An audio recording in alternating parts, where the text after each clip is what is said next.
Assalamualaikum teman-teman. Halo semuanya.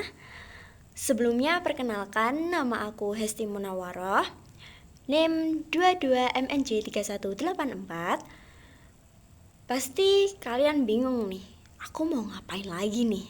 Nah, kali ini aku mau ngejelasin sedikit tentang tugas yang sudah aku buat, yaitu mempresentasikan tentang produk knowledge dari PT Equity World Future Semarang. Nah, kalian pasti udah gak sabar kan? Langsung aja yuk. Yang pertama, di sini aku mau ngejelasin tentang table of content-nya, yaitu poin yang akan aku jelasin. Yang pertama ada latar belakangnya, yang kedua ada struktur organisasinya, yang ketiga visi dan misi, yang keempat legalitas perusahaan, yang kelima ada peraturannya, yang keenam rekening nasabah, yang ketujuh ada 4P model, yang kedelapan ada ketentuan perusahaan, dan yang terakhir ada jenis dan cara perhitungannya. Langsung aja ke latar belakangnya. Pasti kalian belum tahu lebih banyak kan tentang latar belakang dari Equity World Future. Jadi aku mau jelasin nih. PT Equity World Future adalah perusahaan pialang berjangka yang berdiri sejak tahun 2005. Resmi terdaftar di Bursa Berjangka Jakarta dan diawasi oleh Bapepti. Equity World Future juga menyediakan layanan investasi di perdagangan berjangka dengan kantor cabang di berbagai kota. Ada 7 kotanya, salah satunya ada di Semarang. Nah, yang di Semarang ini berlokasi di Rukan Pemuda Jalan Pemuda nomor 150 dengan berkomitmen pada profesionalisme dan transparansi. Perusahaan ini memastikan keamanan dan kepastian hukum bagi nasabahnya. Lanjut, poin yang kedua ada struktur organisasinya. Nah, di struktur organisasinya yang pertama ada kepala cabangnya yaitu Bapak Ismet Faradis, dan ketua kerja khusus APU dan PPT ada Bapak Muhammad Mukhlisin.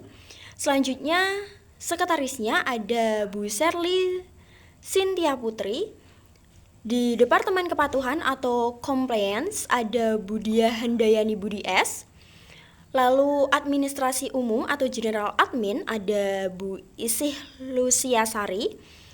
Di Departemen Keuangan dan Pajak atau Finance and Tax ada Bu Devi Sintape. Lalu Departemen IT ada Pak Arif Wicaksono. Selanjutnya di Departemen Rekrutmen dan Pelatihan ada Kak Chandra Dewi. Dan selanjutnya di Departemen Pelatihan untuk Klien ada Kak Patria HW. Dan yang terakhir di operasionalnya ada Bapak Mukhlisin. Nah, untuk lebih lengkapnya lagi, kalian bisa cek langsung aja di websitenya yaitu Equity World Future Semarang. Ada di Google, kalian bisa cari sendiri. Langsung aja lanjut ke visi misinya. Yang pertama aku mau bacain visinya. Visinya mengembangkan dan memajukan perdagangan berjangka komoditi serta memberikan dampak positif untuk perekonomian di Indonesia. Lanjut di misinya, yang pertama adalah mengingatkan program promosi dan edukasi tentang industri PBK atau perdagangan berjangka komoditi secara bersama-sama dengan asosiasi pialang berjangka. Selanjutnya yang kedua, membantu menyediakan sarana lindung nilai atau hedging maupun kegiatan spekulasi bagi masyarakat dengan menerapkan prinsip Know Your Customer atau KYC. Yang ketiga, turut aktif memperkenalkan industri PBK ini kepada masyarakat atau melalui lembaga pendidikan tinggi atau melalui konsep seminar atau lokakarya. Yang keempat, meningkatkan aspek kepatuhan sesuai dengan peraturan dan perundang-undangan yang berlaku demi mewujudkan citra yang positif di masa-masa mendatang. Lalu yang terakhir, yang kelima, mempersiapkan sumber daya manusia yang lebih berkualitas dengan program-program pelatihan yang komprehensif. Selanjutnya, aku akan menjelaskan tentang legalitas perusahaan. Nah, di legalitas perusahaan ini ada 11 aspeknya. Yang pertama, ada Akta Pendirian Perseroan Terbatas nomor 1 tanggal 2 Juli 2005 oleh Notaris Tan Susi SH, PT Gold Money Futures. Yang kedua, pengesahan Departemen Hukum dan HAM nomor C29097 HT 01010 tahun 2005. Yang ketiga, Akta Perubahan Nama PT Gold Money Futures menjadi PT Equity World Futures nomor 11 tanggal 4 November 2008 oleh Notaris Tan Susi SH. Yang keempat, pengesahan Kementerian Hukum dan HAM nomor AHU 95798 AH 0102 tahun 2008. Yang keempat, surat persetujuan anggota bursa atau SPAB di Bursa Berjangka Jakarta nomor SPAB 143 BBJ 09 Yang keenam, izin usaha pialang berjangka keputusan Kepala Bapepti nomor 850 Bapepti SI 12 2005. Keanggotaan Lembaga Clearing Berjangka Indonesia nomor 36 AK KBI 6 2006. Yang kedelapan, perjanjian kerjasama dengan perdagangan penyelenggaraan sistem perdagangan alternatif PT Loyar Asetindo, surat perizinan kerjasama nomor 162 GM dan DIR 5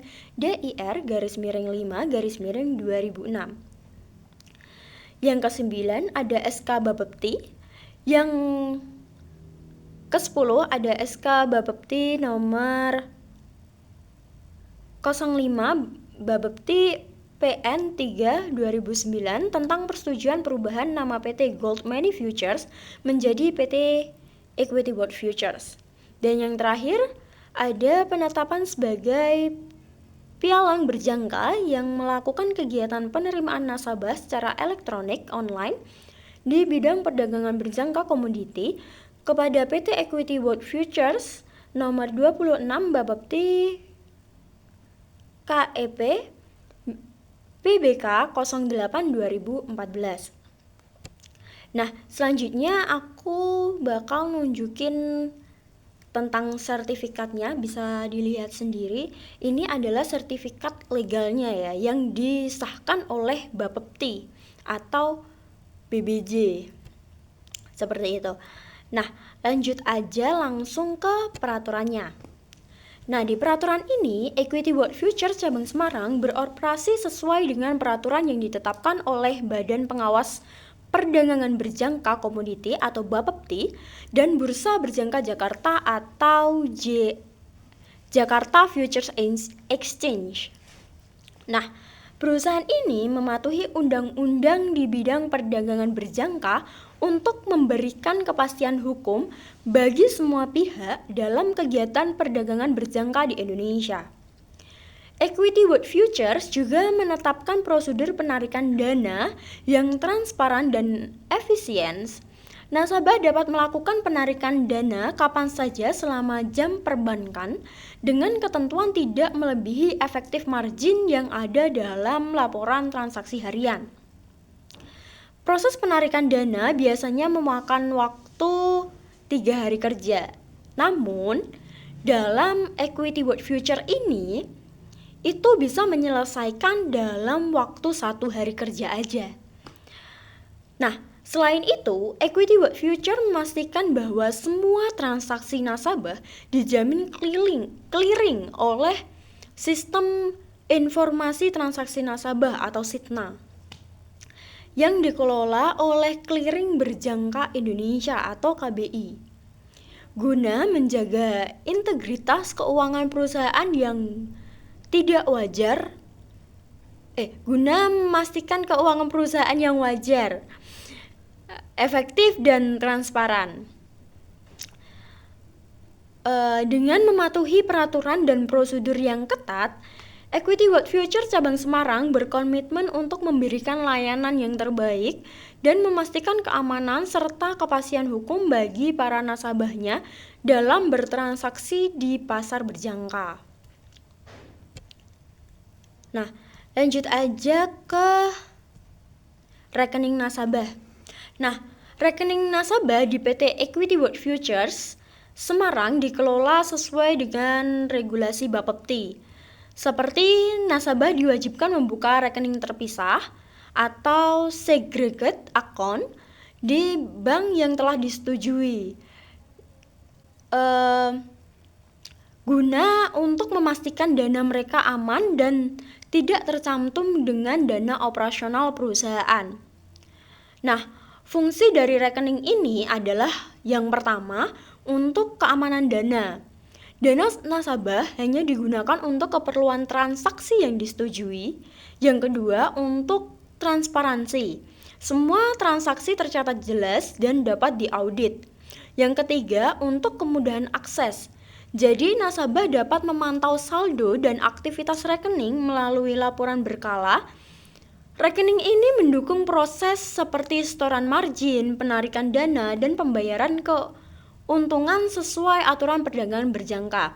Nah, kalian juga bisa cari langsung di Google atau di platform manapun kalau Equity World Future ini sudah menerapkan sistem rekening terpisah yang sudah diatur oleh undang-undang, kalau nggak salah itu nomor 51. Untuk pasalnya itu lebih tepatnya ke pasal 4 itu sangat jelas, jadi kalian bisa cek sendiri. Kalau ada kesalahan mohon maaf. Langsung aja lanjut ke 4P modelnya. Yang pertama di sini ada produk, place, price, sama promotionnya. Yang pertama untuk produknya, jadi komoditasnya itu ada emas, minyak, sama produk lainnya, ya masih banyak lagi lah ya. Forex-nya pasangan mata uang utama dan eksotis.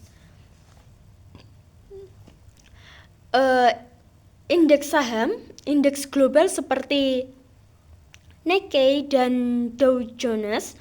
Produk ini dirancang untuk memenuhi kebutuhan investasi jangka pendek maupun panjang.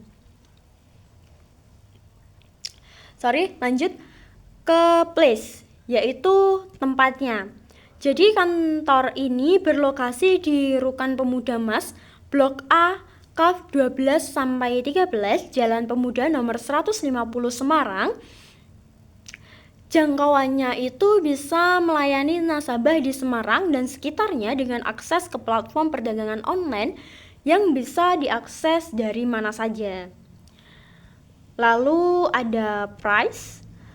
Jadi biaya transaksinya itu tergantung pada jenis kontrak dan volume perdagangan dengan struktur biaya yang transparan. Lalu margin awalnya itu nasabah perlu menyetor dana awal sebagai margin untuk memulai perdagangan. Nah, biasanya itu awal itu kan ada satu lotnya itu 100 juta kalau nggak salah. Lalu di promotionnya ada edukasi gratis melalui seminar dan pelatihan tentang trading untuk memula. Lalu bonusnya program bonus bagi nasabah baru atau saat memenuhi kriteria tertentu. Lanjut di pemasaran digital ada promosi melalui media sosial, website, dan iklan online untuk menarik lebih banyak nasabahnya. Oke, lanjut ke slide berikutnya, ada ketentuan perusahaan. Yang pertama itu pendaftaran dan KYC atau Know Your Customer. Yang kedua ada nasabah wajib melalui proses pendaftaran dengan menyerahkan dokumen identitas diri dan informasi yang diperlukan untuk mematuhi aturan anti pencucian uang atau AML dan mengetahui profil resiko mereka. Yang ketiga, margin dan setoran awal. Nah, yang keempat, ada nasabah harus mematuhi ketentuan margin awal yang ditetapkan oleh perusahaan yang bervariasi tergantung jenis produk investasi yang dipilih. Selanjutnya, transaksi dan limit. Yang keenam, ada perusahaan menetapkan batasan transaksi untuk mengurangi resiko, termasuk ketentuan terkait leverage dan posisi terbuka yang dapat diambil oleh nasabah. Yang ketujuh, penarikan dana. Yang kedelapan, penarikan dana hanya dapat dilakukan sesuai dengan prosedur yang dilakukan dan tidak boleh melebihi saldo yang tersedia atau margin yang dipersyaratkan. Selanjutnya, komisi dan biaya. Nah, Equity What Futures menerapkan biaya transaksi termasuk komisi dan biaya lainnya yang terkait dengan perdagangan berjangka yang harus dipahami nasabah sebelum melakukan transaksi. Lalu ada penyelesaian sengketa. Equity What Futures mengikuti mekanisme penyelesaian sengketa yang diatur oleh regulasi dan lembaga terkait. Jika terjadi perselisihan antar perusahaan dan nasabah. Lanjut, yang terakhir ada pengawasan dan kepatuhan, yaitu Equity What Futures terdaftar dan diawasi oleh Bapepti serta mematuhi standar keamanan dan transparansi dalam operasional perusahaan dengan laporan berkala yang diaudit seperti itu. Nah, lanjut ke slide jenis perhitungan. Nah, di slide jenis perhitungan ini terdiri dari 6 aspek.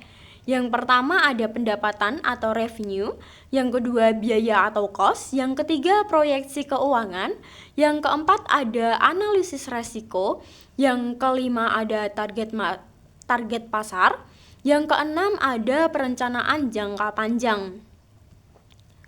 Langsung aja kita bahas yang pertama, yaitu yang pendapatan. Nah, komisi transaksi atau Equity What Futures menghasilkan pendapatan utama dari komisi yang dikenakan pada setiap transaksi perdagangan berjangka nasabah. Pendapatan ini tergantung pada volume dan frekuensi transaksi. Selanjutnya, biaya layanan. Beberapa biaya tambahan seperti biaya administrasi, pelatihan, dan layanan pelanggan premium juga menyumbang pada pendapatan perusahaan. Selanjutnya, bonus dan insentif. Equity What Futures mungkin menawarkan bonus atau insentif berdasarkan pencapaian tertentu, baik dari segi volume transaksi nasabah atau akuisisi nasabah baru yang dapat mempengaruhi pendapatan. Selanjutnya, biaya atau cost. Yang pertama ada biaya operasional. Nah, biaya untuk menjalankan kantor cabang seperti sewa, gaji karyawan, dan biaya utilitas. Lanjut ke biaya teknologi. Pengeluaran untuk sistem IT, perangkat lunak trading, dan infrastruktur digital juga mendukung transaksi dan keamanan. Lanjut ke biaya pemasaran. Pengeluaran untuk promosi, iklan, seminar, dan edukasi yang ditunjukkan untuk menarik nasabah baru. Yang terakhir, biaya keputusan dan regulasi. Pengeluaran untuk memastikan kepatuhan terhadap regulasi atau Bapepti dan bursa berjangka. Selanjutnya, ada proyeksi keuangan. Pendapatan bersih itu setelah dikurangi biaya operasional dan lainnya, perusahaan akan memperoleh pendapatan bersih. Proyeksi pendapatan bersih ini sangat bergantung pada target volume transaksi nasabah dan biaya yang terkait. Lalu ada cost flow, yaitu perencanaan arus kas untuk memastikan kelancaran operasional perusahaan, termasuk pendapatan dari komisi dan biaya yang harus dibayar. Lalu margin keuntungannya, yaitu menghitung margin keuntungan berdasarkan pendapatan dan biaya untuk melihat seberapa efisien perusahaan dalam mengelola sumber daya. Yang keempat, analisis risiko, yaitu fluktuasi pasar. Perdagangan berjangka sangat dipengaruhi oleh fluktuasi harga komoditas, mata uang, dan indeks saham yang dapat berdampak pada volume dan nilai transaksi nasabah. Yang kedua, kepatuhan regulator. Jadi, perubahan dalam peraturan atau kebijakan pemerintah terkait dengan perdagangan berjangka bisa mempengaruhi operasi dan strategi dari perusahaan. Lanjut ke target pasar. Jadi segmen pasar itu menentukan dari yang ditargetkan, seperti investor individu, trader profesional, atau institusi seperti itu. Lalu yang kedua ada strategi pemasarannya. Menggunakan promosi melalui seminar, edukasi, dan pemasaran digital itu guna untuk menarik lebih banyak nasabahnya. Lanjut yang terakhir atau yang keenam ada ekspansi. Proyeksi untuk membuka lebih banyak cabang atau memperluas jaringan online untuk meningkatkan jumlah nasabahnya. Yang kedua, inovasi layanan. Mengembangkan produk baru atau fitur-fitur tambahan pada platform trading untuk memberikan nilai lebih kepada nasabahnya.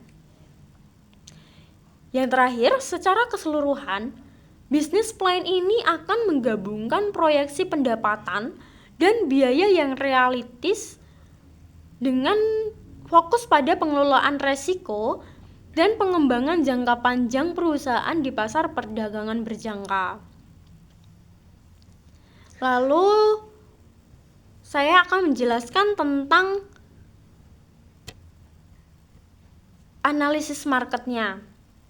Nah, bisa dilihat dari analisis market dari grafik ini. Yang pertama, trennya yang awal ini sideways stabil tanpa tren. Lalu tengah penurunan tajam atau bearish karena tekanan jual. Terakhir pemulihan kuat atau bullish menunjukkan dorongan beli. Yang kedua ada level penting yaitu support 2693,00 itu berpotensi pantulan harga. Lalu resistance 2699,08 itu jika ditebus peluang naik bisa lebih lanjut lagi. Yang ketiga ada strateginya yaitu buy jika tebus 2699,80. Targetnya itu harus lebih dari itu, yaitu 2705 ke atas. Nah, sell jika kembali ke 2693,00, targetnya kalau bisa di bawah 2690. Lalu untuk faktor eksternalnya, pergerakan US dollar dan data ekonomi global. Lanjut Saya akan menjelaskan tentang cara perhitungannya.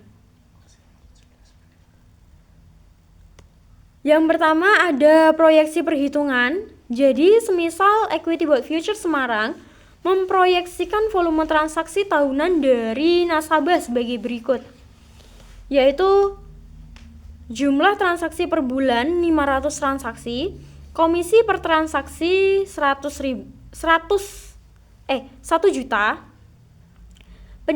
pendapatan bulanan itu kalian bisa kalikan, yaitu 500 transaksi kali 1 juta, yaitu menjadi 50 juta. Lalu untuk pendapatan tahunannya, dari yang 50 juta tadi bisa langsung dikalikan aja 12 bulan, yaitu menjadi 600 juta.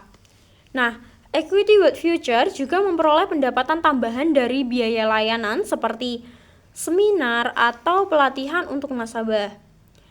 Pendapatan dari pelatihan itu dimisalkan aja 20 juta per bulan. Untuk pendapatan tahunan dari pelatihan, jadi 20 juta tadi dikalikan dengan 12 bulan sama dengan 240 juta.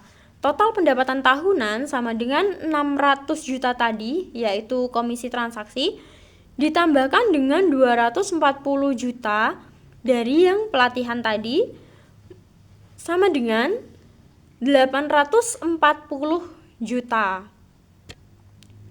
Lalu untuk proyeksi biayanya, ada beberapa biaya yang mungkin dikeluarkan oleh perusahaan dalam setahun.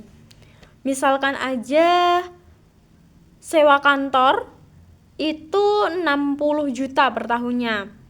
Lalu gaji karyawannya, kalau ada 5 karyawan dalam satu gedung itu, memiliki rata-rata gaji 7 juta per bulannya.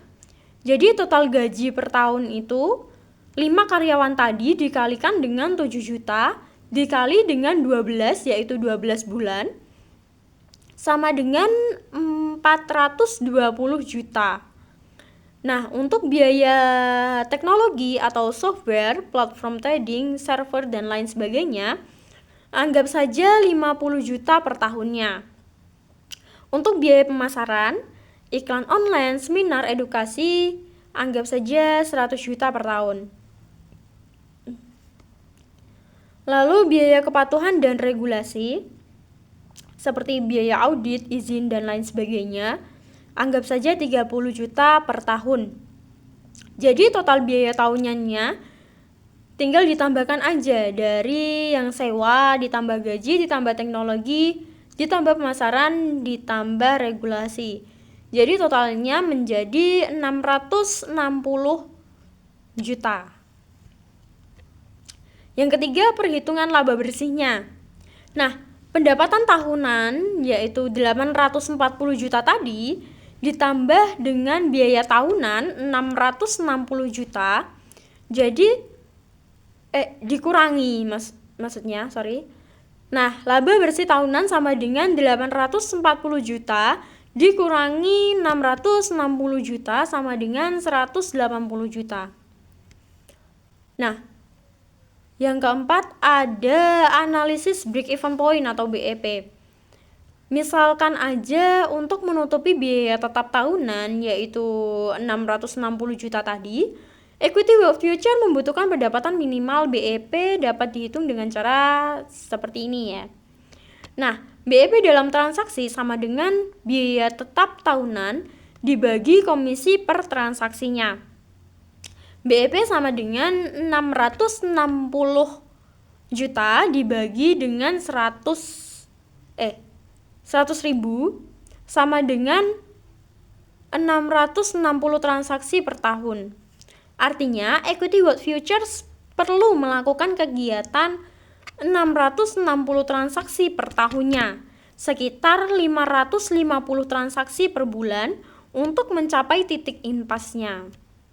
Jadi kesimpulannya adalah dengan proyeksi pendapatan 840 juta dan biaya 660 juta, Equity World Future Semarang diperkirakan akan memperoleh laba bersih sekitar 180 juta per tahunnya jika target transaksinya dan biayanya itu bisa tercapai.